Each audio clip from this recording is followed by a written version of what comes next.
You wake up, check your phone, and something is wrong.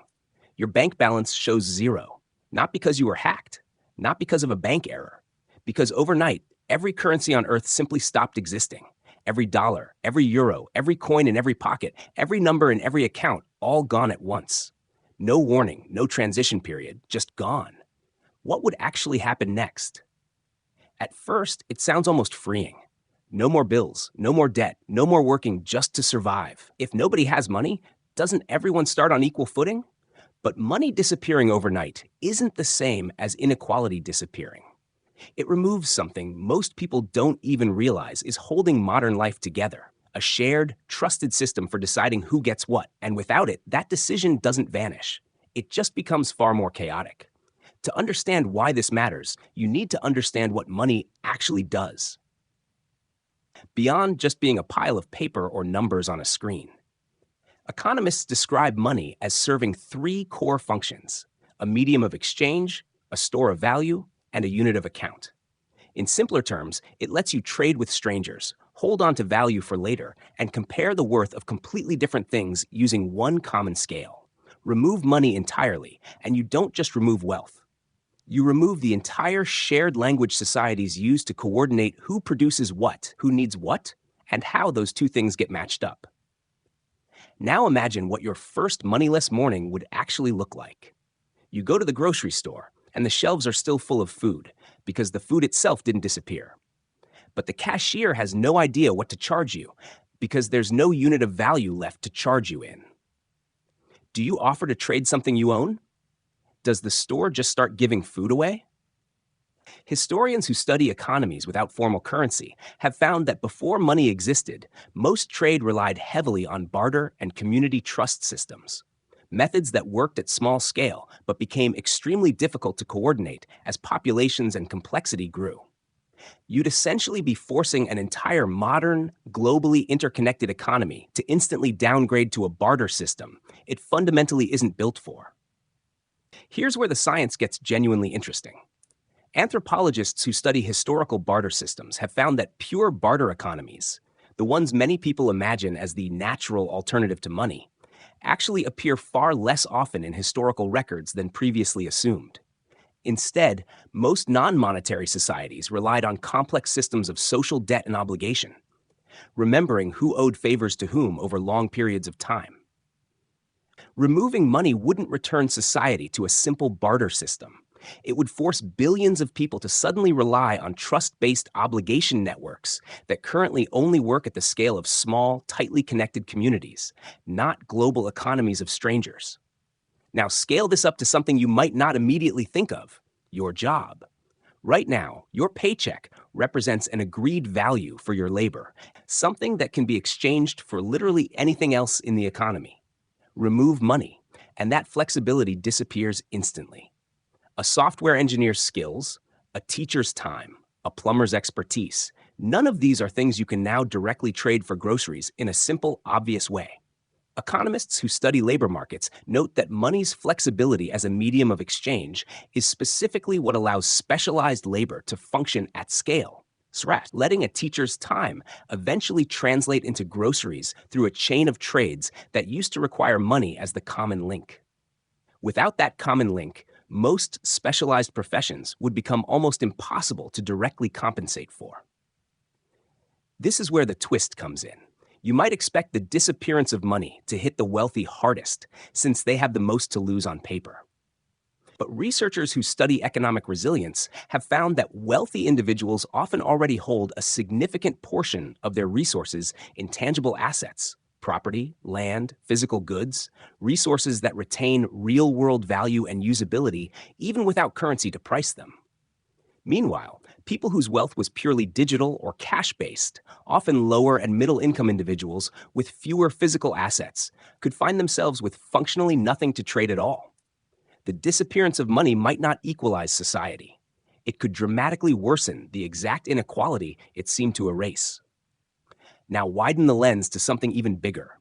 What if this happened not just quietly, but to every economy on Earth simultaneously? Global supply chains would face a catastrophe unlike anything in modern history. International trade currently relies on complex systems of contracts, credit, and currency exchange to coordinate shipments of goods across thousands of companies and countries.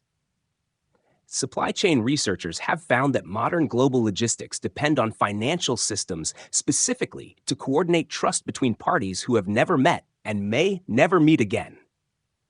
Remove the financial system entirely, and the coordination mechanism that keeps ships, trucks, and warehouses moving in sync would simply stop functioning, potentially halting the movement of food, medicine, and essential goods within days. Not because those goods disappeared, but because the system that tracks who owns what and who's owed what would be gone. Governments themselves would face an entirely new kind of crisis.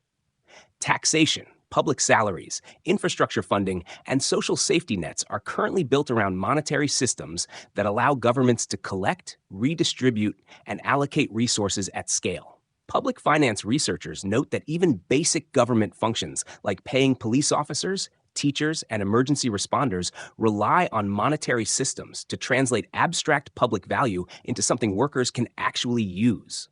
Without money, governments would need to invent entirely new systems for organizing public labor and resources, essentially overnight, with no existing framework built for operating at that scale. Here's the twist most people don't expect. A world without money would not necessarily be a fairer world, even in the long run. Sociologists who study informal economies have found that when formal currency systems collapse or become unavailable, alternative currencies tend to emerge almost immediately. Cigarettes in prisons, informal credit systems in disaster zones, digital tokens in isolated communities. Humans, it turns out, don't simply abandon the concept of exchangeable value. They recreate it almost instinctively, just without the careful oversight, regulation, and stability that formal monetary systems, however imperfect, currently provide. Let's slow down and look closer at the mechanics of this, because not every kind of value would disappear at the same speed. Consider debt specifically. Right now, mortgages, student loans, and credit card balances exist as numbers tracked within monetary systems. If money vanished entirely, does the debt vanish with it? Or does it somehow persist as an obligation with no unit left to measure it in? Legal scholars who study contract law note that most debt agreements are written in monetary terms, specifically because money provides a stable, universally understood unit for resolving disputes. Without that unit, courts and legal systems would face an almost impossible task, sorting out who owes what to whom, using a currency that technically no longer exists to define the very obligations still on the books. Now think about something surprisingly practical: savings for the future. Right now, people save money specifically because it lets them defer consumption, working today in exchange for security decades later when they're too old to work as much. Economists who study retirement systems have found that this deferred exchange only works because money reliably holds value over time in a way that most physical goods do not. A vegetable grown today can't be saved for 30 years the way money can. Remove currency entirely, and the very concept of saving for retirement collapses, forcing older, less able-bodied members of society to rely entirely on the goodwill or obligation systems of those still capable of producing directly. Now consider something even more immediate: international aid and disaster relief. Right now, humanitarian organizations use money specifically because it lets them convert donations from anywhere in the world into locally relevant resources wherever a crisis occurs.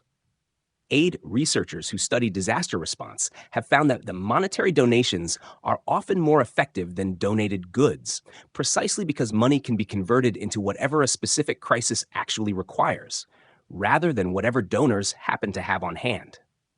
Without money, international aid would be forced back into a system of direct goods transfer, which historically has proven far less efficient at matching actual need with actual available resources. Now widen the lens one more time, back to something deeply personal: how you value your own time. Right now, wages let you translate hours of your life into a number that can become almost anything else: food, shelter, education, leisure. Time use researchers who study labor and well being have found that this translation is part of what allows people to make meaningful trade offs between work and personal time. Deciding how many hours of labor a vacation, a night out, or an early retirement is actually worth.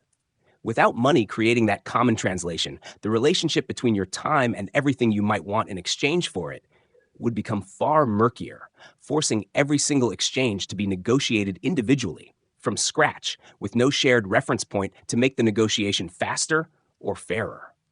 So, what if money stopped existing overnight? You would not simply eliminate inequality or free people from financial stress. You would remove the shared coordination system that currently lets strangers trade, specialists get compensated, and governments function at scale, replacing it not with fairness, but with chaotic, unregulated systems of value that would likely reemerge within days, favoring whoever controls the most tangible resources when the old system collapsed.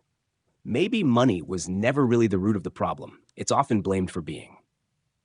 Maybe it was always just a tool for solving a much older, much harder problem: how strangers who don't know or trust each other can still agree on what's fair.